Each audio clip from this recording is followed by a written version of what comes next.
Et le drone, lui aussi, déplace les foules. 5000 personnes ont visité le premier salon consacré à cet objet volant aux multiples possibilités. C'était à Tour et Taxi ce week-end. L'utilisation du drone est encore illégale dans notre pays. Ça n'empêche pas la Belgique de développer un véritable savoir-faire dans ce domaine. Diane Warland et Quentin Rossès. Tanguy, 12 ans, s'essaye à un jeu dernier cri, le drone. Muni de lunettes 3D, le petit garçon vit une expérience hors du commun.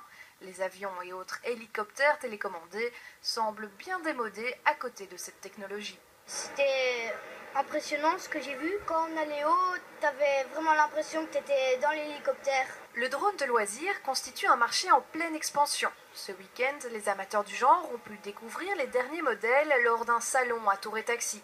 À côté du jeu, ce type d'appareil offre une multitude de possibilités. Cette société française propose notamment ses services à des productions télévisuelles. La France, on a la chance d'avoir eu une réglementation dans les premiers. Et du coup, ça nous a permis aux professionnels de travailler en toute légalité. Et donc aujourd'hui, on peut faire de la prestation de vidéo, on peut former des gens sur nos drones, on peut vendre nos drones. La législation sur les drones est à la traîne dans notre pays. Officiellement, personne n'est autorisé à utiliser ce type d'appareil dans l'espace aérien belge. Alors, en attendant, les talents s'exportent, comme Emmanuel Privener, qui a déjà obtenu 2 Oscars techniques à Hollywood. Les images incroyables de Harry Potter, Mission Impossible ou encore James Bond, c'est lui.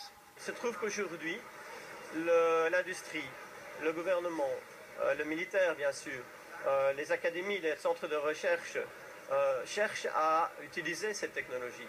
Or, notre compétence peut très bien être mise à leur service. On a formé des gens ont investi du matériel, les gens sont aptes à bien travailler, je pense.